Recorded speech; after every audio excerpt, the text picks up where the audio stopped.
Hey, I'm really excited. I'm back in Hawaii. Got to see a lot of old friends. We're kind of organizing. Some things have kind of slowed down since I left Hawaii. There's not a lot of church planting going on.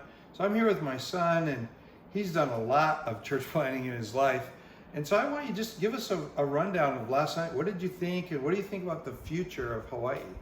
Yeah, thanks for having me, Dad. No, it was really good. It's been really amazing to see, number one, your passion for what you do over all these years, and the guys that you hang out with that are in, respectfully, your generation, but they're actually inspiring the rest of us with a heart for kingdom building and the gospel and church multiplication and whatever that looks like. And going last night, it was just fun to be a part of it and to see guys I haven't seen in a while, pastors I've known most of my life, I respect immensely, and they're still cranking. They're still going hard for Jesus, and whatever it looks like in planting churches and building revival again in Hawaii.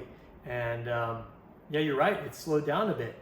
Pre-pandemic and during pandemic, for sure, church multiplication and whatever that looks like, it's taken on a new face. And I don't know if mega churches are the way to go, mini churches are the way to go, micro churches are the way to go, whatever it looks like. I think it's something new that God's doing, and it may be actually some kind of a hybrid of all of it, taking the best pieces of everything. So no wrong models out there, but I think there's some new models that need to be discovered.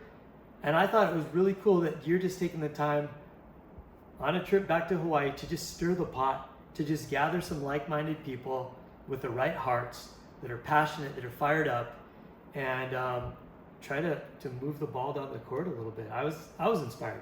Thank you. I was inspired. I saw a lot of young guys. I met guys that kind of came up to me like, I'm the grand old man or something.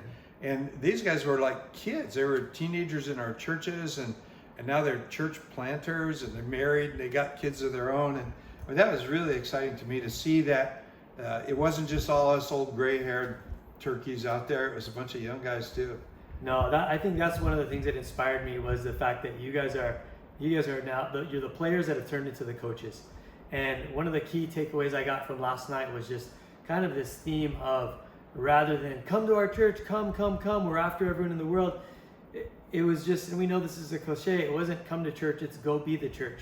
And it was kind of like you were just reminding us all that we need to get out there in the garages, in the marketplaces, in the hospitals, in the banks, in the coffee shops, in the living rooms.